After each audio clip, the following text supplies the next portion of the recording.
In der Wildnis gibt es nur zwei Möglichkeiten: Überleben oder getötet werden.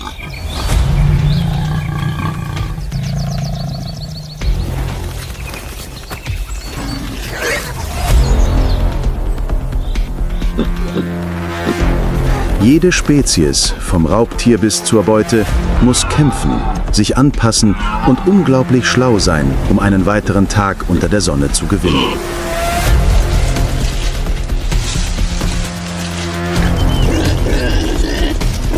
Es ist ein gnadenloses Spiel, in dem Instinkt und Strategie alles entscheiden.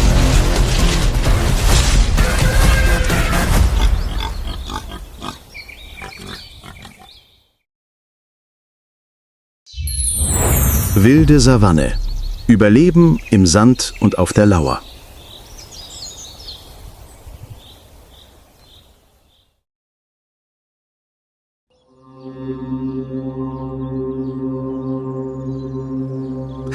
Wenn die erste Sonne den Morgennebel am afrikanischen Horizont vertreibt, taucht das orangefarbene Licht die weite Savanne in goldenes Licht.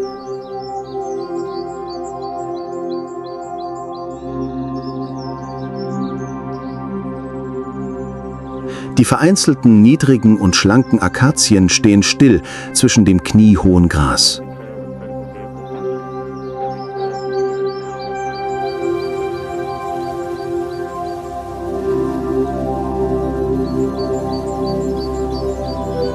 Dieses Land mit seinem rissigen Boden und dem dichten Staub scheint tot zu sein. Aber in Wirklichkeit ist es eine Bühne der Natur, die niemals ruht.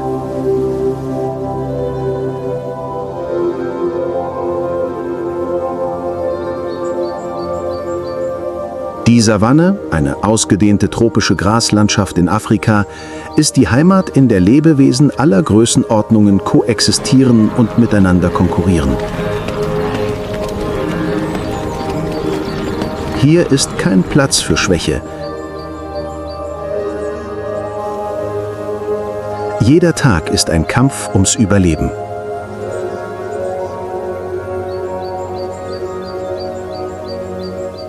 Und inmitten dieser rauen Umgebung gibt es eine wenig beachtete Spezies, die jedoch ein Symbol für Widerstandsfähigkeit und Hartnäckigkeit ist: das Warzenschwein.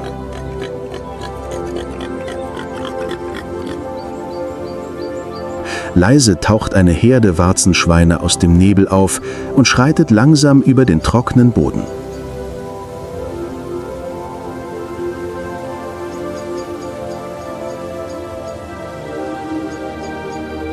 Ihre kurzen Schwänze, die wie Antennen aufrecht stehen, dienen dazu, sich gegenseitig zu warnen.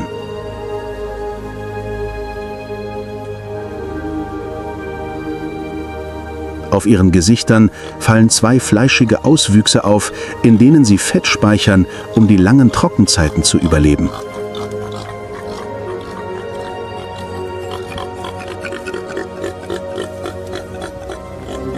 Ihre zwei Paar gekrümmte Hauer dienen sowohl als Verteidigungswaffen als auch als Werkzeuge zum Graben nach Nahrung.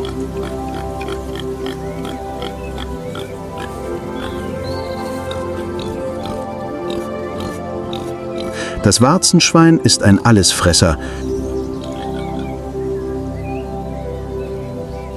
Es ernährt sich hauptsächlich von Gräsern, Wurzeln, Wildfrüchten und manchmal auch von Insekten oder Aas.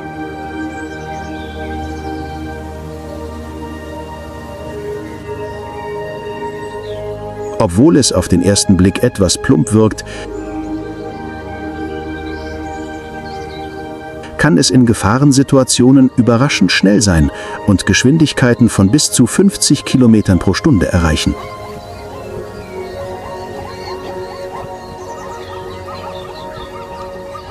Außerdem hat es ein gutes Gedächtnis und dank seines ausgezeichneten Geruchssinnes eine ausgeprägte Fähigkeit, Gefahren zu erkennen.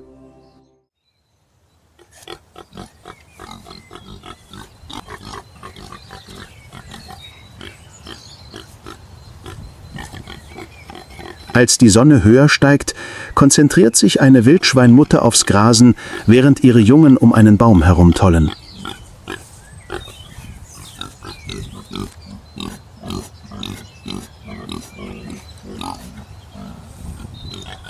Aber der Frieden in der Savanne ist nie von Dauer. Eine goldene Gestalt versteckt sich im Gebüsch. Die Augen einer Löwin sind fest auf ihr Ziel gerichtet.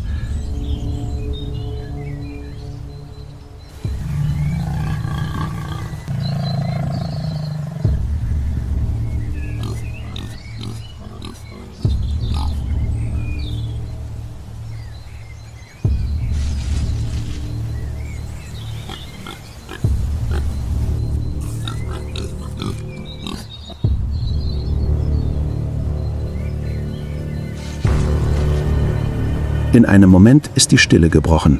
Die Löwin springt aus dem Gebüsch. Die Wildschweine fliehen in Panik, ihre Schwänze wie Fahnen im Wind.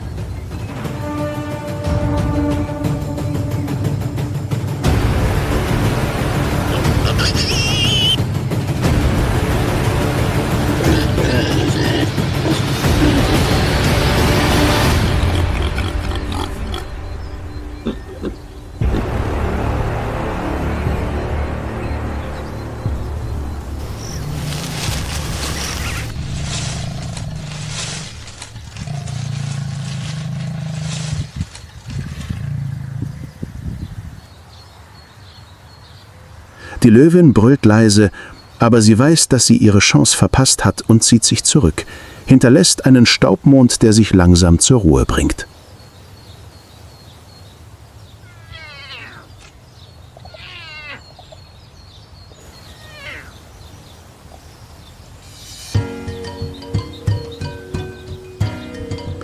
Die Gefahr geht aber nicht immer von Krallen aus.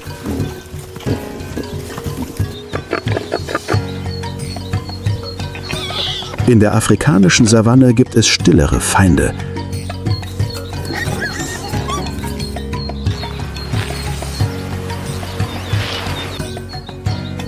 Die Hitze unter der sengenden Mittagssonne, wo die Bodentemperatur über 40 Grad Celsius steigen kann. Die meisten Tiere suchen Schutz, auch die Warzenschweine.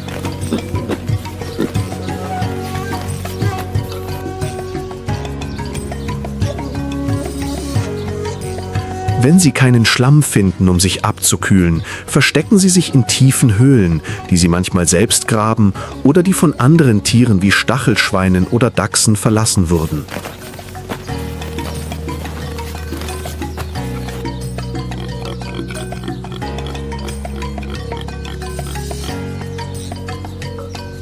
Diese kühlen unterirdischen Kammern sind Schutz vor der extremen Hitze.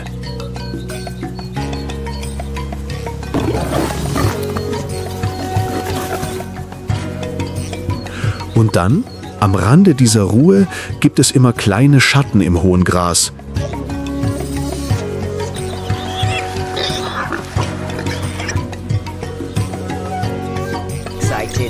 Die Mangusten. Sie nähern sich den Warzenschweinen nicht aus Freundschaft, sondern aus einem ganz realen Nutzen.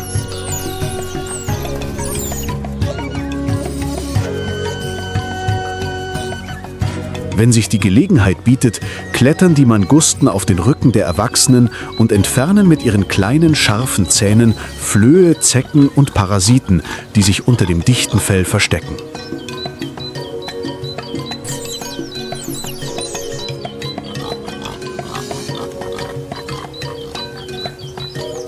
Die Warzenschweine wehren sie nicht nur nicht ab, sondern scheinen es sogar zu genießen.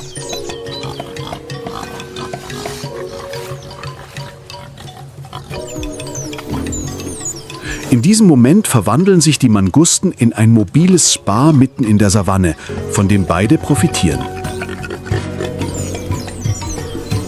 Die einen reinigen sich, die anderen ernähren sich.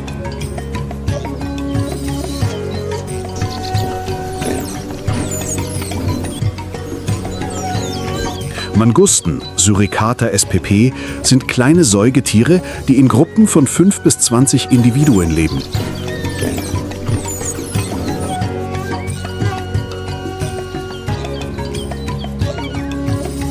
Sie haben einen ausgeprägten Geruchssinn, sind sehr schnell und bekannt für ihre Tapferkeit im Umgang mit giftigen Schlangen.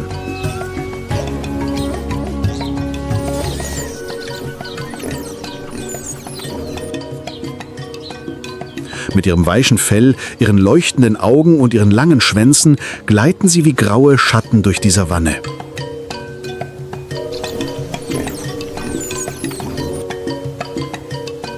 Obwohl sie nicht organisiert zusammenarbeiten, zeigt die natürliche Symbiose zwischen Wildschweinen und Mangusten, dass das Leben in dieser rauen Gegend nicht nur ein Kampf ist, sondern auch kleine, für beide Seiten vorteilhafte Tauschgeschäfte beinhaltet.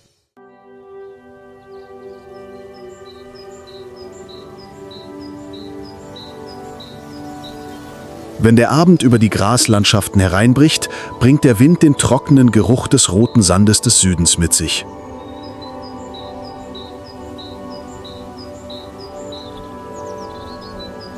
Wo sich die Ebenen in Flecken aus Felsen, dornigen Sträuchern und rissiger Erde verwandeln, liegt die Halbwüste der Kalahari. Trocken und unwirtlich, doch immer noch fruchtbar für die widerstandsfähigsten Lebewesen.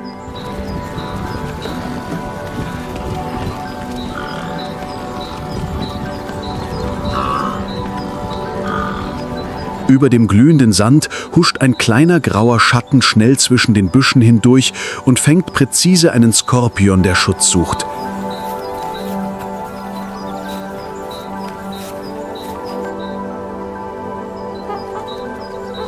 Es ist das Erdmännchen, kleines Symbol von Intelligenz und Disziplin in der Wüste.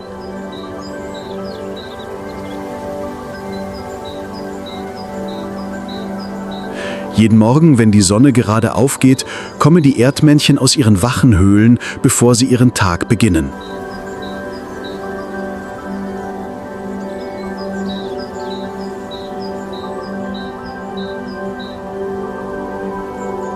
Sie leben in Gruppen von 10 bis 30 Individuen mit einer klaren Organisation.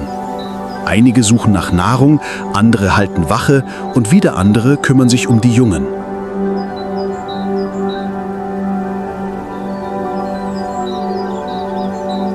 Mit ihrem schlanken Körper von etwa 25 bis 30 Zentimetern Länge und einem Gewicht von weniger als 1 Kilogramm, ihrem sandfarbenen Fell mit schwarzen Streifen auf dem Rücken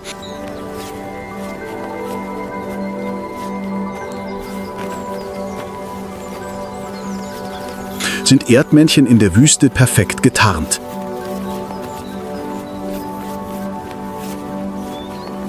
Ihre schwarz umrandeten Augen schützen sie vor der grellen Sonne und ihre gekrümmten, kräftigen Klauen sind dafür gemacht, unter der harten Erde zu graben und nach Nahrung zu suchen.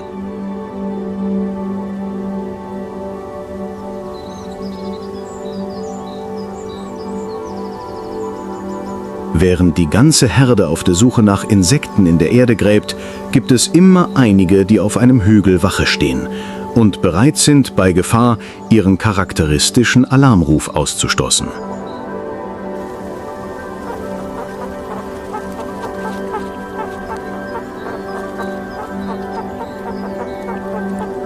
Mit einem einzigen langen Ruf sucht die gesamte Gruppe sofort Schutz in der nächsten Höhle.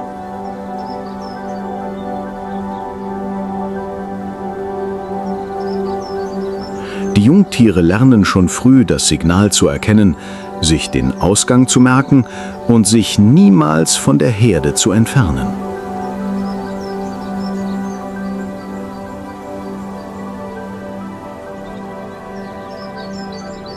In dieser extremen Umgebung Afrikas sind es Zusammenhalt, Wachsamkeit und Anpassungsfähigkeit, die es diesen kleinen Tieren ermöglicht haben, seit Millionen von Jahren zu überleben.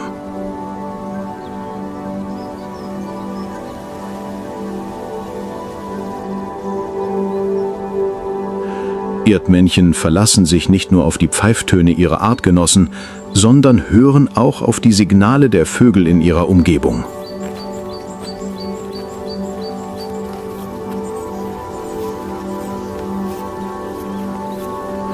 Einige Arten wie der Wüstenbülbül geben Warnrufe von sich, wenn sie Falken, Schlangen oder Wüstenfüchse entdecken und helfen den Erdmännchen so, Gefahren frühzeitig zu erkennen.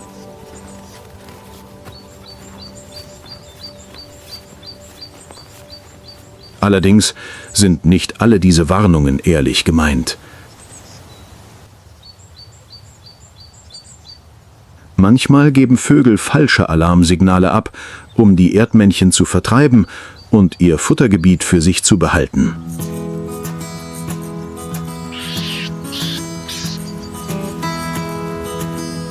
Dies verwirrt die Erdmännchen, lässt sie falsch reagieren und wichtige Gelegenheiten verpassen.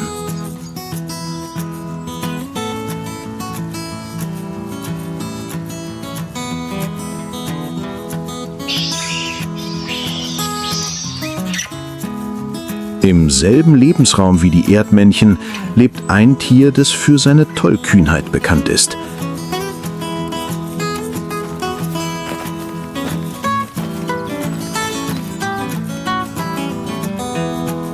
Der Honigbär. Mit seinem robusten Körper, seinem dichten Fell und seinen schnellen Reflexen kann sich der Honigbär giftigen Schlangen, Bienenschwärmen oder kleinen Schakalen stellen.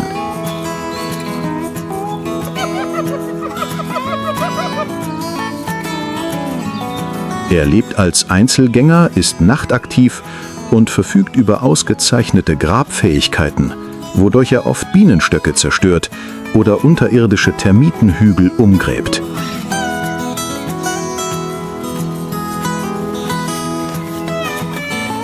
Obwohl er keine direkte Beziehung zu den Erdmännchen hat, hat das Vorhandensein des Honigbären einen tiefgreifenden Einfluss auf das gemeinsame Ökosystem.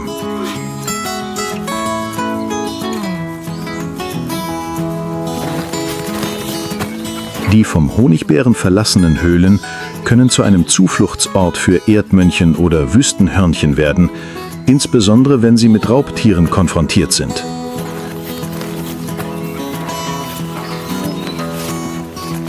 Wenn sich der Honigbär in seine tiefen Höhlen zurückzieht, um der Mittagshitze zu entkommen,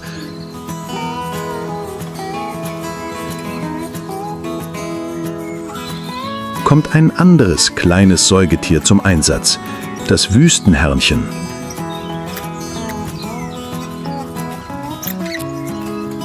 Es ist flink und schnell, lebt in Kolonien und verbringt die meiste Zeit damit, in der Nähe seines Eingangs nach Samen und Wurzeln zu graben.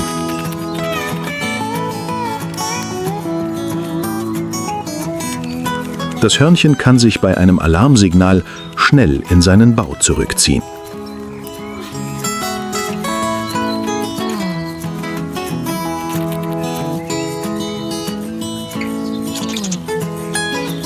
Wie Erdmännchen sind auch Wüstenhörnchen sehr wachsam.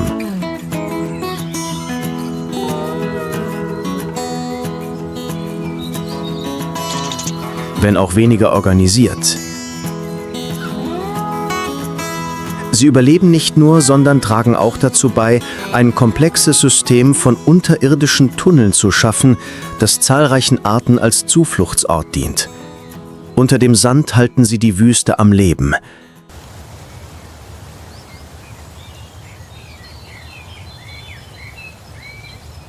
Die Brise streicht über die Oberfläche und wirbelt feine Sandschichten auf, die wie unsichtbare Wellen dahingleiten.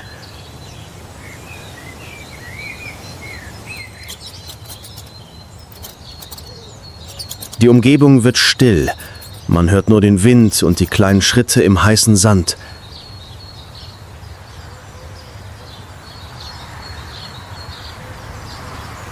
Aus einer Spalte im Boden springt eine kleine, windschnelle Gestalt hervor.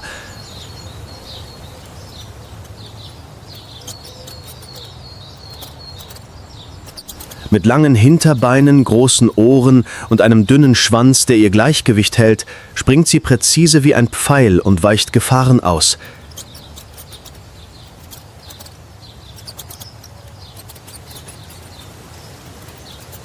Ihr sandfarbenes Fell lässt sie fast vollständig mit der Umgebung verschmelzen.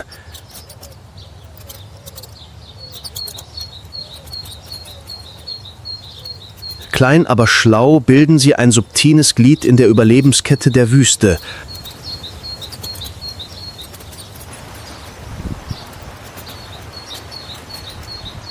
Wo Tarnung manchmal der stärkste Instinkt von allen ist.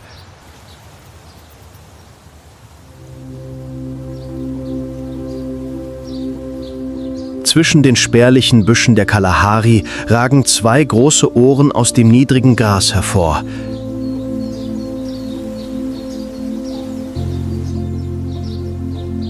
Es ist keine unachtsame Bewegung, sondern eine bewusste Beobachtung.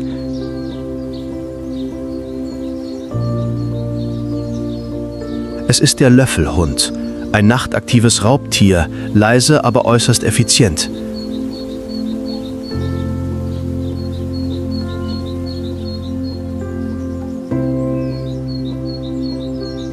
Dank seiner überproportional großen Ohren nimmt der Löffelhund winzige Geräusche unter der Erde wahr.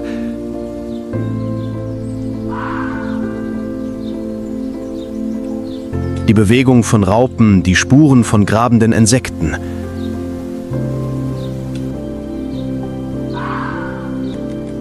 Er bewegt sich fast unmerklich leichtfüßig, und wenn er seine Beute entdeckt hat, genügt ein einziger Schlag mit der Pfote, um sie zu töten.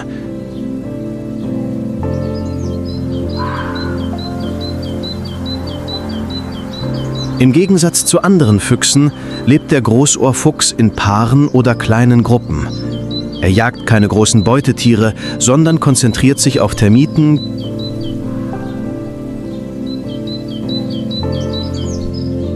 Grillen, Spinnen und nachtaktive Insekten.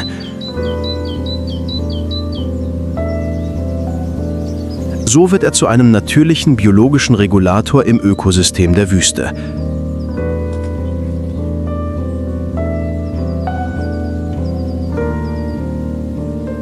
Leise, aufmerksam und ohne lange Stricken zurücklegen zu müssen, ist der Fennecfuchs der geduldigste Jäger dieser trockenen Gebiete.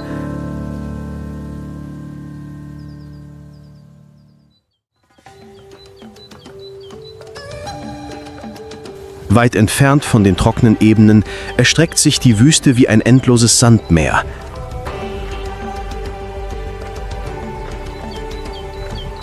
Der Wind formt endlos wellige Dünen.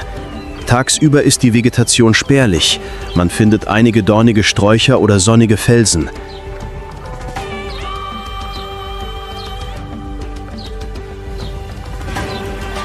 Tagsüber erreicht der Sand glühende Temperaturen.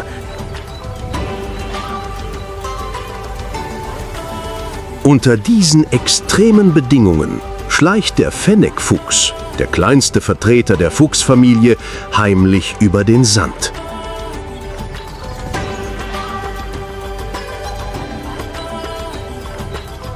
Seine großen Ohren verbessern nicht nur sein Fernhörvermögen, sondern dienen ihm auch zur Wärmeableitung.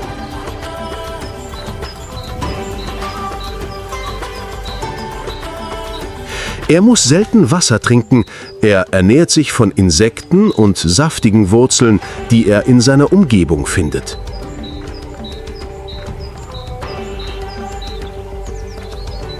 Wenn der Löffelhund der stille Jäger zwischen den Büschen ist, dann ist der Fennecfuchs der listige Schatten, der mit dem Sandmeer verschmilzt.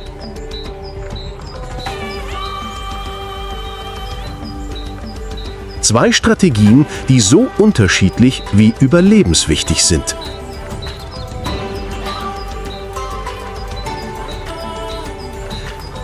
Wenn der Wind die letzten Sandpartikel aufwirbelt, öffnet sich der Horizont zu weiten Ebenen, majestätischen Affenbrotbäumen und trockenen Flussbetten, die die rissige Erde durchziehen.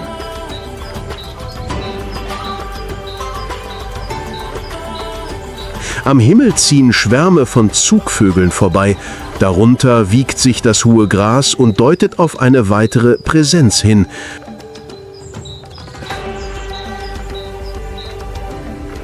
Aus der Ferne taucht der stille König des Kontinents auf, der afrikanische Elefant. Er bewegt sich langsam, aber mit beeindruckender Kraft. Jeder Schritt lässt die Savanne erbeben. Der afrikanische Elefant ist das größte Landsäugetier der Welt. Er kann bis zu 6 Tonnen wiegen und eine Höhe von fast 3,5 Metern erreichen.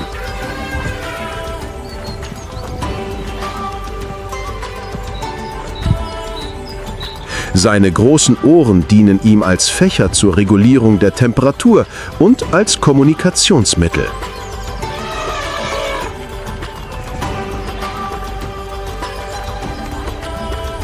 Sein Rüssel ist ein biologisches Wunderwerk, stark genug, um kleine Bäume zu entwurzeln und feinfühlig genug, um winzige Früchte vom Boden aufzuheben.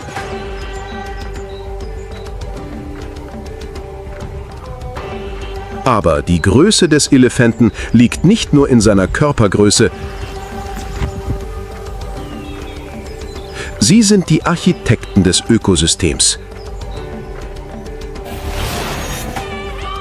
Wenn sie große Bäume fällen, um sich von ihren Blättern zu ernähren, schaffen sie Lickungen, auf denen frisches Gras wächst, das Antilopen und Zebras ernährt.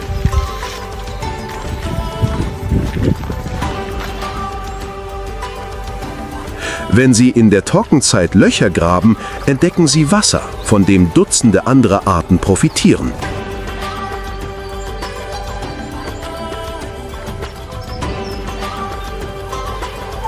Sogar ihr Dung, der unverdaute Samen enthält, trägt zur Verbreitung von Vegetation bei und kann neue Wälder entstehen lassen.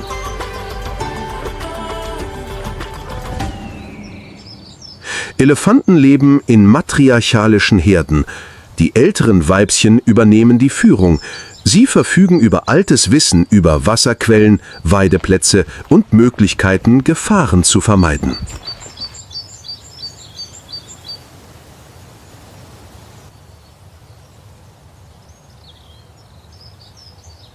Sie kümmern sich um die Jungen, wachen über sie und lehren sie, wodurch sie eine komplexe Gesellschaft mit tiefen emotionalen Bindungen und einem bemerkenswerten Gedächtnis bilden.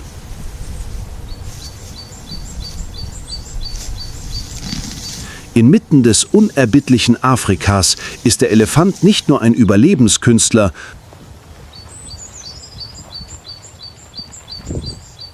sondern auch ein Regulator, ein Pionier, der langsame, aber beständige Atemzug des gesamten Kontinents. Aber die Savanne ist nie wirklich ruhig.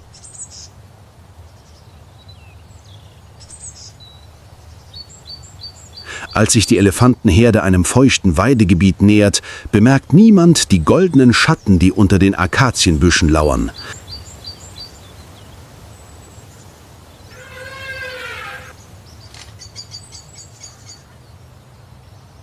Eine Herde jagender Löwen, nachtaktive Tiere, die nicht zögern, auch tagsüber zuzuschlagen, wenn sich die Gelegenheit bietet. Ihre Augen verfolgen jeden schweren Schritt der Elefanten. Nicht die großen, sondern ein etwa einjähriges Jungtier, das wackelig neben seiner Mutter herläuft.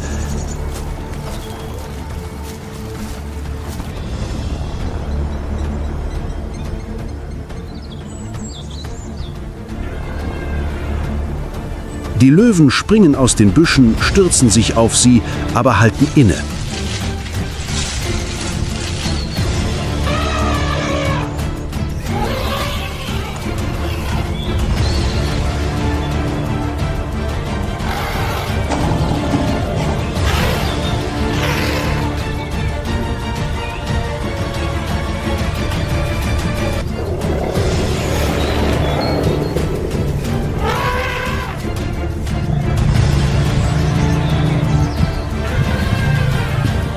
Sie wissen, dass sie versagt haben.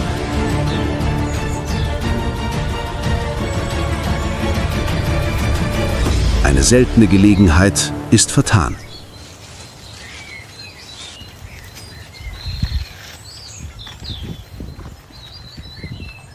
Während sich die Löwen in den Schatten zurückziehen und die Elefanten ihren Weg fortsetzen, zieht ein rosaroter Streifen über den blauen Himmel.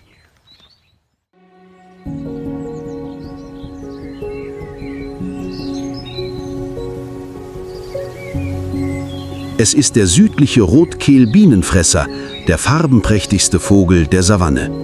Er fliegt dicht über dem Boden, gleitet zwischen den Büschen hindurch und fängt mit beeindruckender Geschwindigkeit Beute in der Luft.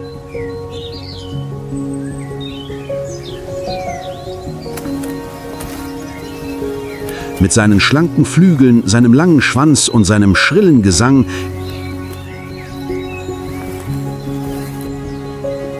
ist seine Anwesenheit ein Lebenszeichen in der kargen Landschaft.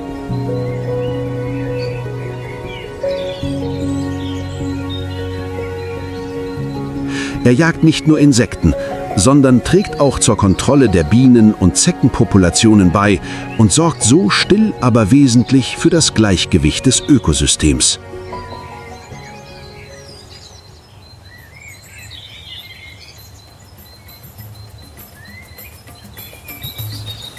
Wenn die Sonne über der Savanne untergeht, verschwindet die Silhouette der Elefantenherde zwischen den entfernten Bäumen und die letzten Vogelschwärme gleiten über den purpurroten Himmel.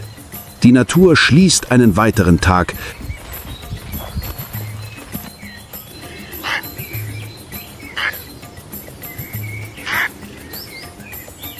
Wie alle anderen auch, aber niemals identisch.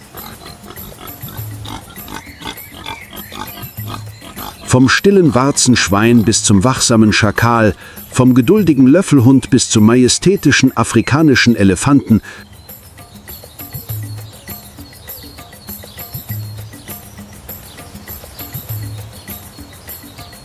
schreibt jedes Lebewesen sein eigenes Kapitel im Epos des Überlebens.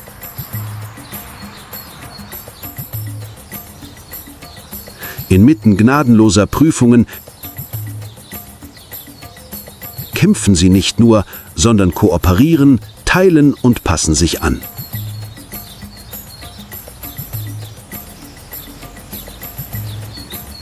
Die Natur bevorzugt keine Spezies, aber sie reserviert immer einen Platz für diejenigen, die zuhören, lernen und sich auf den Herzschlag der Erde einstellen können.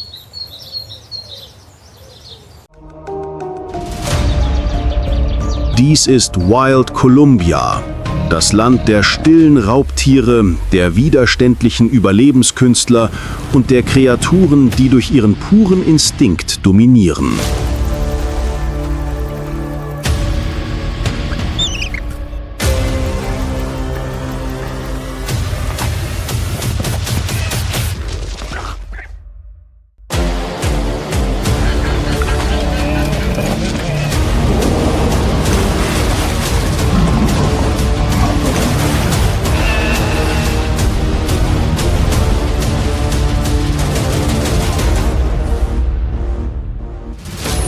Wild Kolumbien, die Herrscher des Landes des Überlebens.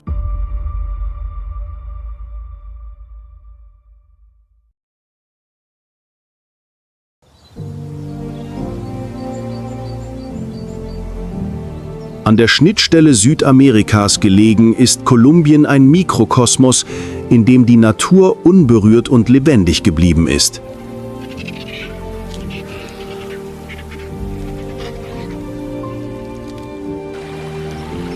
In diesem Land entfaltet sich die Landschaft wie die Kapitel eines wilden Epos.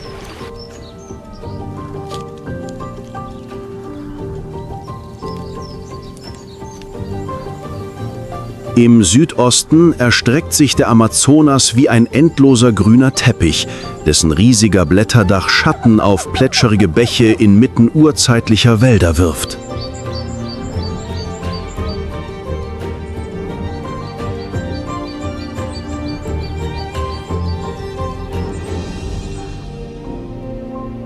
Aus dem Zentrum ragen die Anden empor, wo schneebedeckte Gipfel die kalten Wolken berühren und steile Hänge wie fließende Seide in neblige Täler hinabfallen.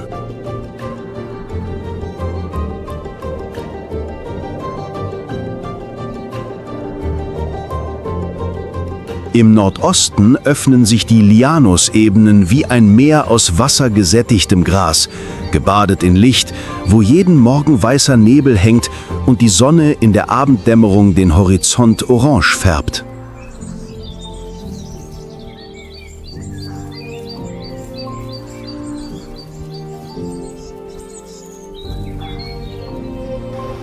Weiter entfernt umarmen zwei Ozeane die Küste Kolumbiens, die sanfte Karibik und der tosende Pazifik, die kleine Buchten, Mangrovenwälder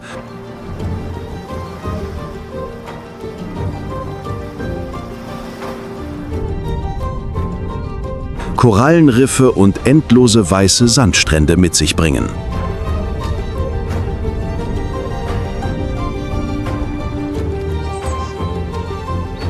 Kolumbien ist nicht nur eine geografische Grenze, sondern ein Ort, an dem die Grenze zwischen Mensch und Natur verschwommen bleibt, an dem Leben die Geschichte der Erde selbst erzählt.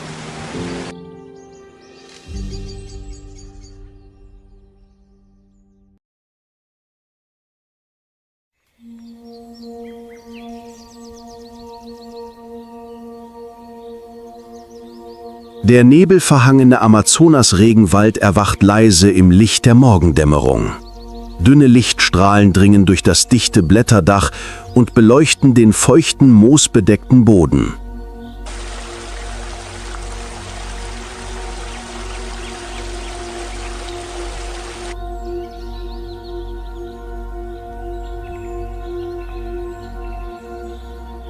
Jedes Geräusch ist leise und spärlich, als würde der Wald noch den Atem anhalten und auf etwas warten.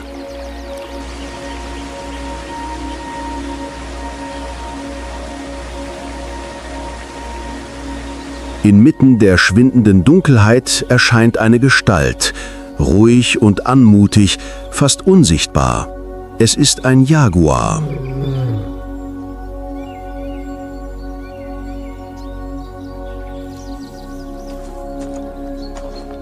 Sein dunkelgelbes Fell, gesprenkelt mit schwarzen Mustern, hilft ihm, sich in jeden Busch, jeden Baumstamm und jeden Licht- und Schattenfleck im Wald einzubinden.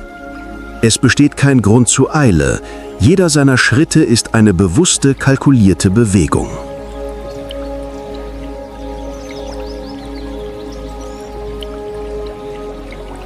Der Jaguar ist das oberste Raubtier Amerikas.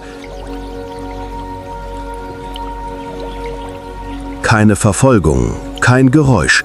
Stille ist seine Waffe.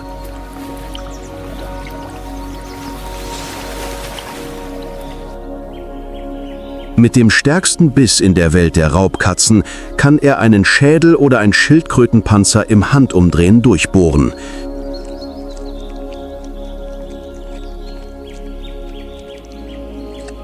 Jede Hand endet sauber, als hätte sie nie begonnen.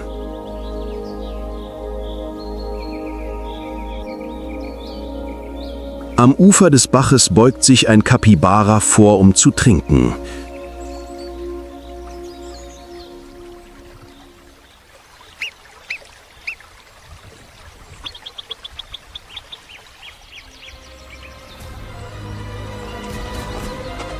Eine Sekunde später schießt der Schatten des Jaguars wie ein Blitz aus dem Wald hervor.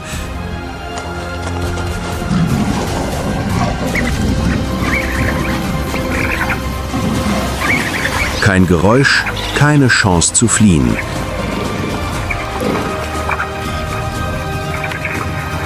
Was bleibt, ist die Stille des Siegers.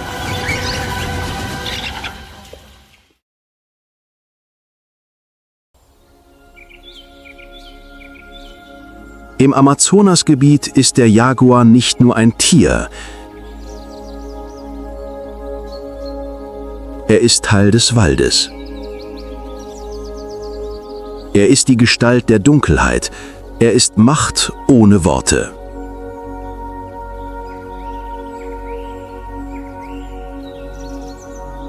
Als der Schatten des Jaguars im Wald verschwindet, scheint der Raum wieder in absolute Stille zurückzukehren.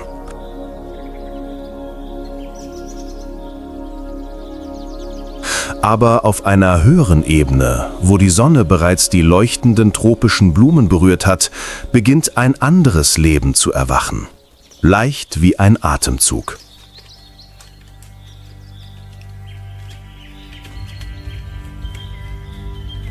Ein leises Rauschen ertönt, erscheint und verschwindet im Nu.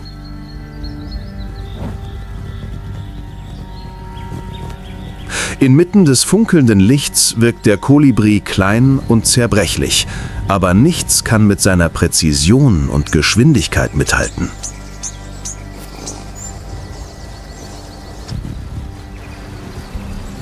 Seine Flügel schlagen mehr als 50 Mal pro Sekunde und erzeugen ein Geräusch wie das Flüstern des Windes, während er an den orangeroten Blumen im Wald vorbeigleitet.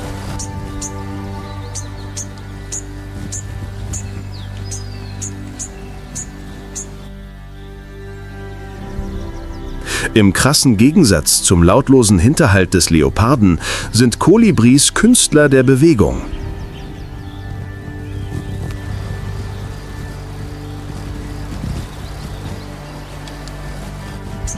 Sie können in der Luft schweben, vorwärts und rückwärts fliegen und sogar blitzschnell die Richtung ändern.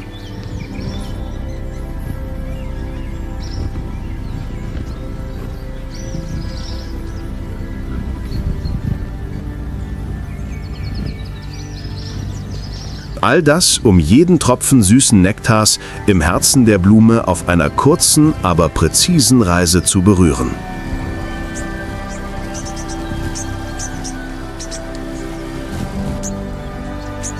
Kolibris überleben nicht nur in dieser rauen Umgebung, sie tragen auch dazu bei, dass sie weiterhin gedeiht.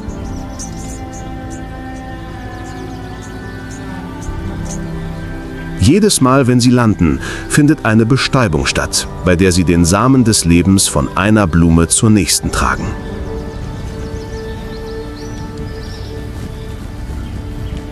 In ihren winzigen Körpern, die nur wenige Gramm wiegen, verbirgt sich ein komplexes biologisches System.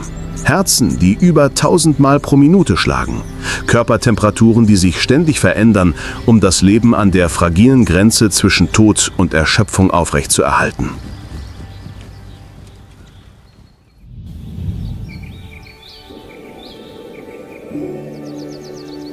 Während der Regenwald dünner wird, beginnen die Farben des Landes und des Himmels zu verändern. Von sattem Grün zu Silbergrau, von dichtem Blätterdach zu kahlen, hochragenden Felswänden.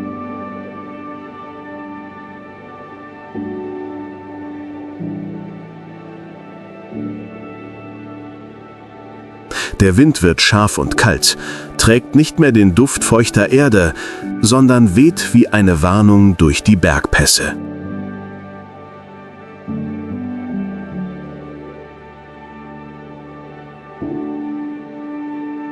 Die Anden entfalten sich dort, wo sich die Natur zum Himmel reckt, wo jeder Schritt eine Herausforderung fürs Überleben ist.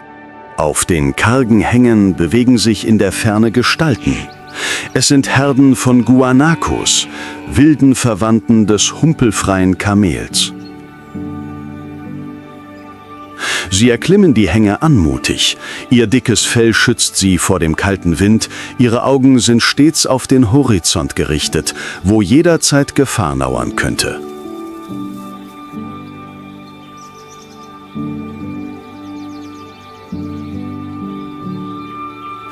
Weiter oben, versteckt hinter einem vom Wind geglätteten Felsen, beobachtet ein Puma.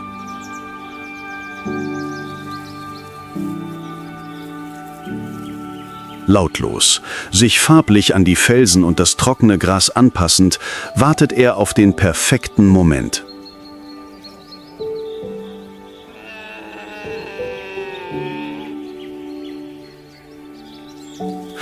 Im Gegensatz zum Amazonas-Jaguar hat der Puma keinen Wald, in dem er sich verstecken kann, keine Schatten, in denen er sich tarnen kann.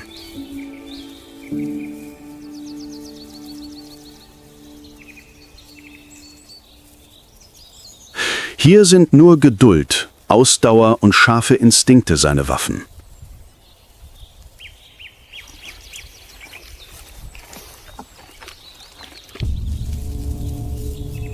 Ein junges Guanaco entfernt sich ein paar Schritte von der Herde.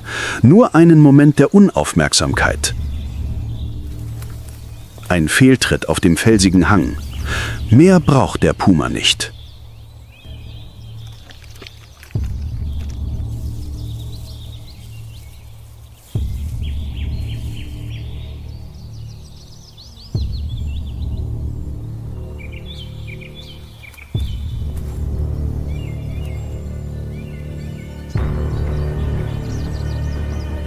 Mit angespannten Muskeln stürzt er sich wie ein unaufhaltsamer Strom den Hang hinunter.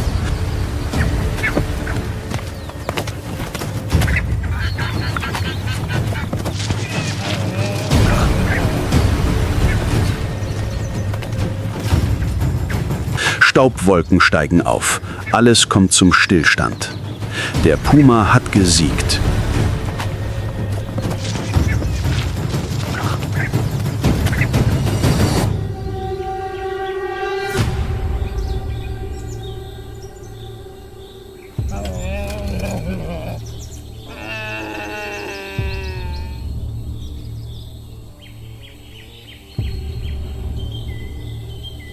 Am höchsten Punkt Südamerikas existiert Leben nicht durch Glück. Es existiert durch jeden entschlossenen Atemzug, jeden präzisen Sprung und jede Anpassung an die härtesten Bedingungen der Natur.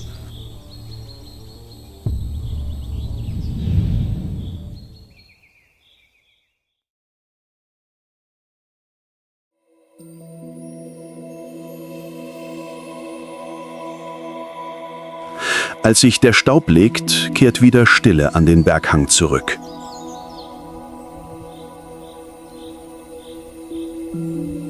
Aber die Anden sind nicht nur ein Ort der Wildheit.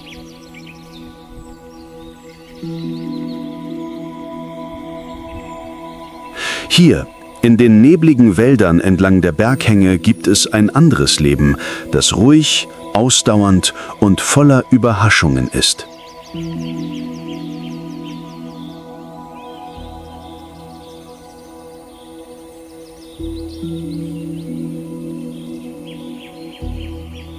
Versteckt im dichten Blätterdach folgt die Silhouette eines riesigen Wesens langsam den moosbedeckten Ästen.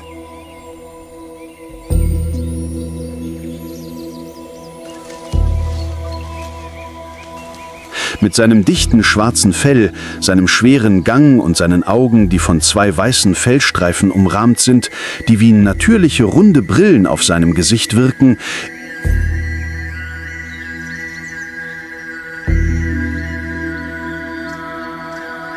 ist dies der Brillenbär, die einzige Bärenart in Südamerika und einer der wenigen Bergbären weltweit.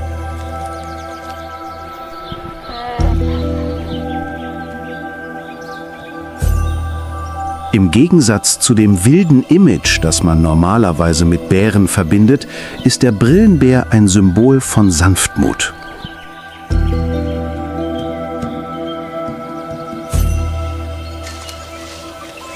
Seine Hauptnahrung besteht aus Früchten, jungen Blättern und gelegentlich Insekten oder Jungvögeln.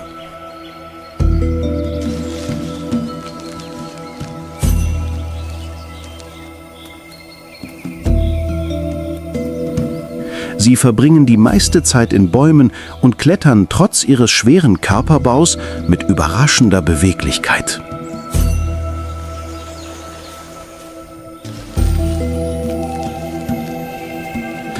Die Anwesenheit der Brillenbären ist wie ein weiteres Flüstern aus den Anden, das darauf hindeutet, dass nicht alles Leben hier von Jagd und Beute bestimmt ist.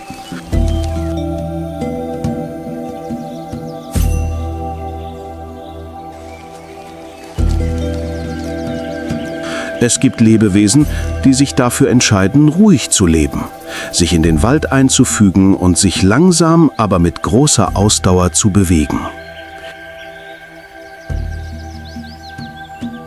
In dieser rauen Welt ist Sanftmut manchmal der beste Weg, um zu überleben.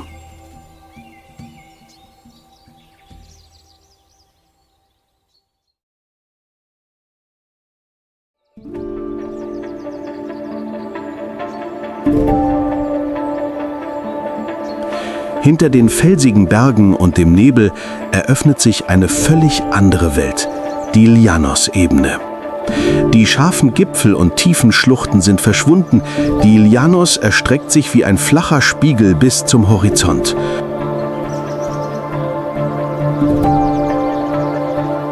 Wo der Himmel durch eine dünne Schicht aus Wasser und im Wind wiegenden Gräsern auf die Erde trifft.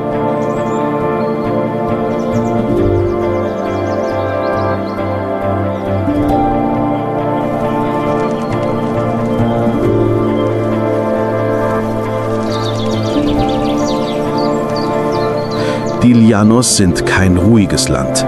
Es ist eine saisonal überflutete Ebene, in der sich Land und Himmel ständig im Rhythmus von Regen und Sonne verändern.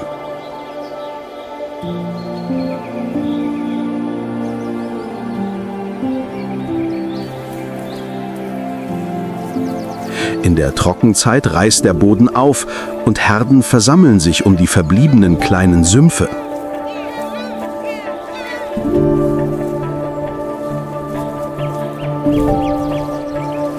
In der Regenzeit verwandelt sich das gesamte Land in ein flaches Meer, in dem jeder Baumstumpf und jeder Grashalm Leben oder Gefahr bergen kann.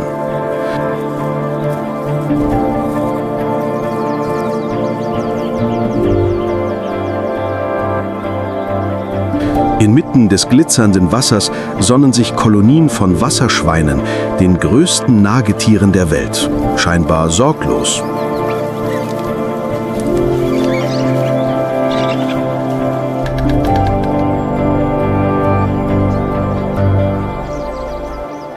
In der Nähe stehen Jabiro-Storche hoch in den Sümpfen, strecken ihre langen Hälse aus und suchen mit ihren Augen die Wasseroberfläche ab.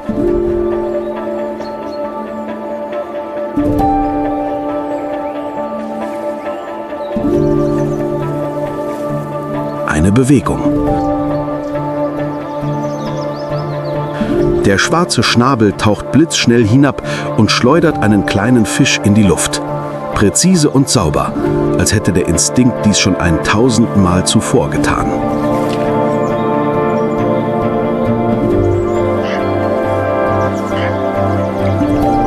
In einem Land, in dem das Wasser niemals stillsteht, steht auch das Leben niemals still.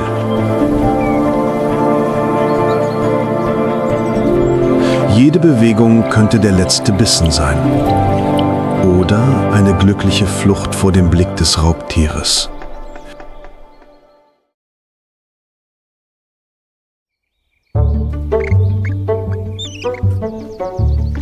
Im schrägen Sonnenuntergang über den Llanos-Ebenen begann sich das Wasser nach einem sengenden Tag zu erwärmen.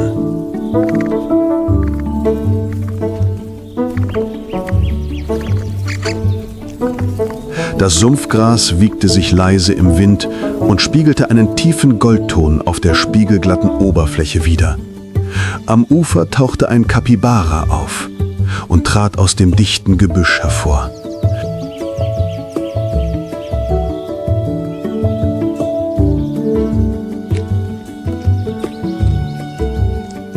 Es bewegte sich langsam zum Ufer hinunter. Seine kleinen Ohren zuckten unauswärtig. Seine Augen huschten vorsichtig hin und her. Aber alles blieb ruhig. Es gab keine ungewöhnlichen Geräusche. Das Wasser schien zu still zu sein.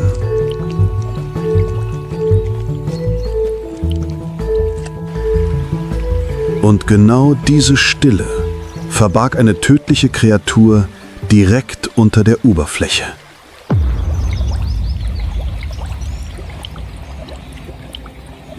Unter dem trüben Wasser lauerte eine Anakonda.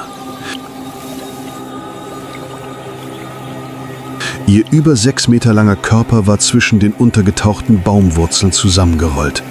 Ihre Muskeln waren angespannt wie lebende Seile.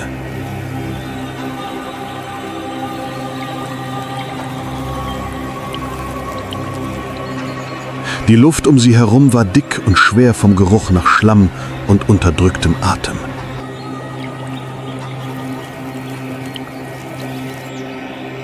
Regungslos, ohne dass auch nur eine einzige Blase aufstieg, waren alle Anzeichen ihrer Anwesenheit ausgelöscht.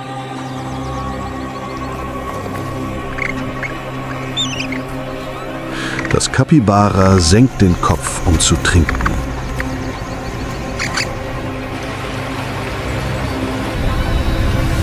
Und dann unerwartet zerbricht die Wasseroberfläche.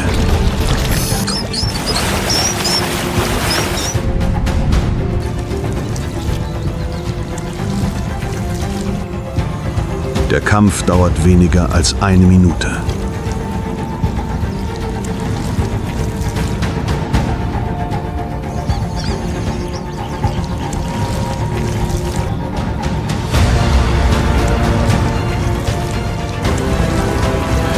In einem Land, in dem das Wasser niemals stillsteht, steht auch das Leben niemals still. Geduld ist die furchterregendste Waffe. Und die Anaconda, das stille Raubtier, wartete auf den richtigen Moment, um ihren tödlichen Schlag zu führen.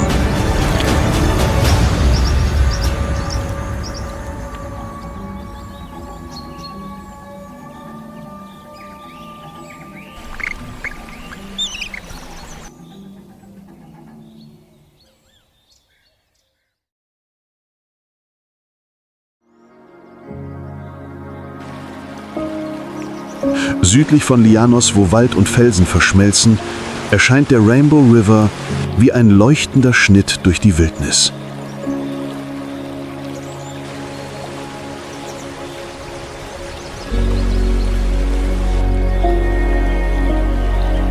Unter dem Sonnenlicht, das durch dünne Wolken scheint, leuchtet das Wasser in 5 Farben: Rot, Gelb, Grün, Schwarz und Rosa, und bildet ein Band, das zwischen alten Felsen und weichem Moos fließt.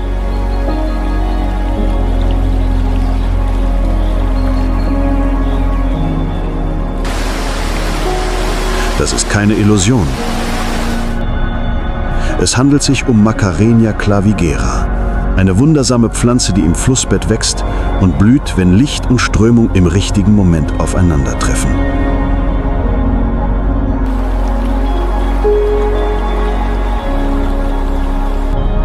Ein stilles Wunder der Natur, das keiner Zeugen bedarf.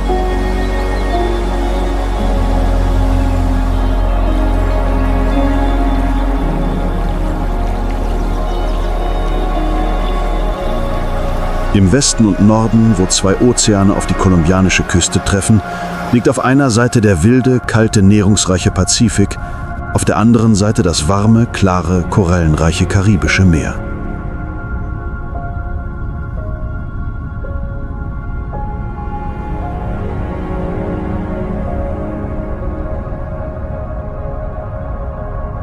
Zwischen den beiden Meeren liegt das zerklüftete Festland mit Mangrovenwäldern, geschützten Buchten, kleinen Inseln und unberührter Vegetation.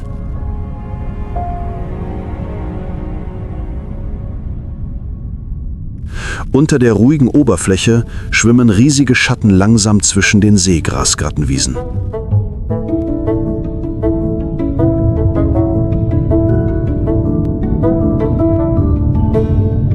Manatees gleiten schaumlos durch das blaue Wasser und grasen langsam, als hätte die Zeit keine Bedeutung.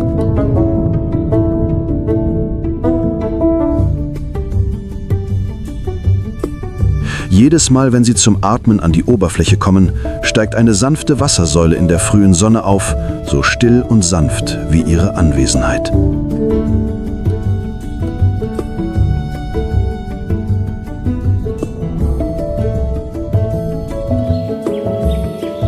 An der Meeresoberfläche, wo die Wellen gegen die felsige Küste schlagen, hallt ein Heulen aus der Ferne wider.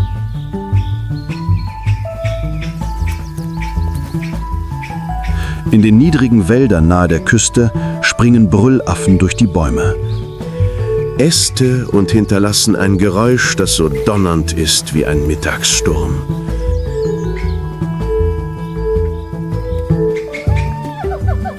Ihr Heulen ist bis zu 3 Kilometer weit zu hören, wie eine stille, aber kraftvolle Reviermarkierung.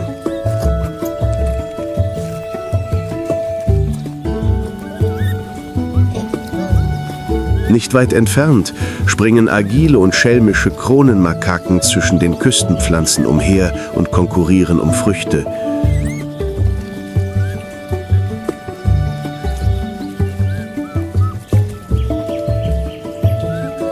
Ihre intelligenten Augen glinzen vor Neugier. Diese kleinen Affen sind unermüdliche Entdecker des Küstenregenwaldes.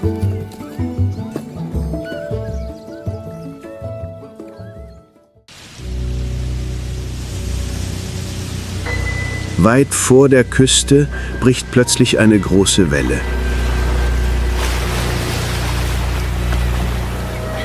Buckelwale springen aus dem Wasser, drehen sich leicht in der Luft und schlagen dann mit ihren riesigen Schwänzen auf das Wasser.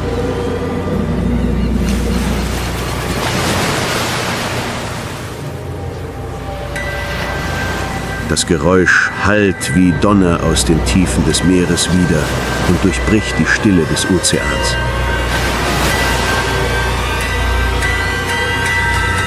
Jeder Sprung ist ein Zeichen von Kommunikation, von Kraft und einer lebhaften Darstellung eines der größten Lebewesen unseres Planeten.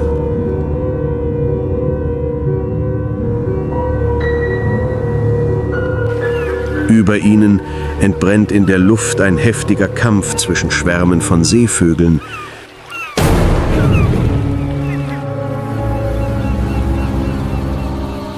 Jeder kämpft um ein Stück Fisch und dreht sich im Wind wie ein lebender Pfeil, der vom Himmel stürzt. Ihre Schreie hallen durch den Raum, überlagern das Rauschen der Wellen und den Wind.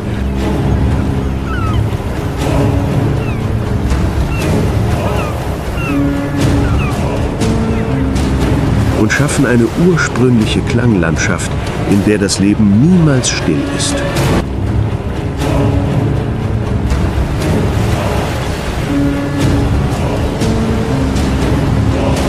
An der kolumbianischen Küste treffen Himmel, Land und Meer aufeinander.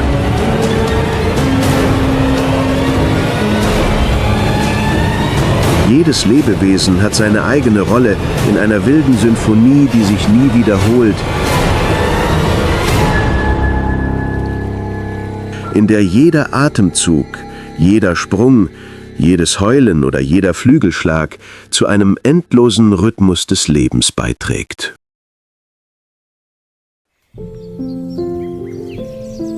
Vom Amazonas-Regenwald bis zu den schneebedeckten Anden, von den überfluteten Janusebenen bis zu den beiden tiefblauen Ozeanen, die das Land umgeben,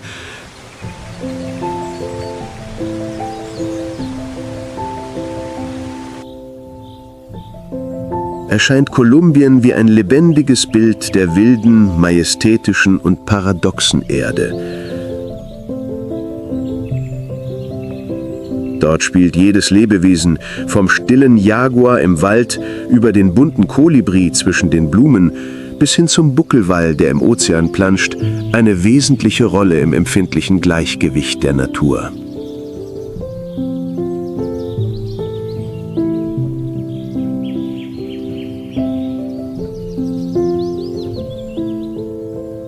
Jedes Heulen, das durch den Wald hallt, jeder leichte Schritt auf nassem Matsch, jeder Sprung, jedes Herausspringen aus dem Wasser ist nicht nur Ausdruck des Lebens, sondern auch der Herzschlag eines intakten Ökosystems.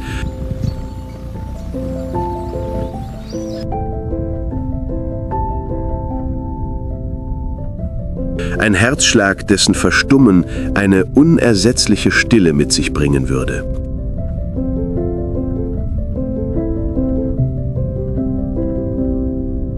Kolumbien ist nicht nur ein geografisches Gebiet. Es ist ein lebendiges Erbe. Eine Erinnerung daran, dass die Natur, wenn sie ungestört bleibt, wundersamere Geschichten erzählen, als sich Menschen jemals vorstellen könnten.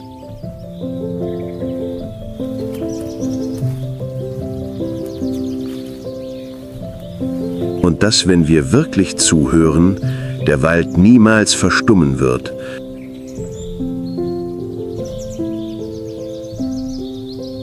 Der Ozean niemals aufhören wird zu singen und das Leben weiterhin seine Geschichte durch seinen Atem erzählen wird.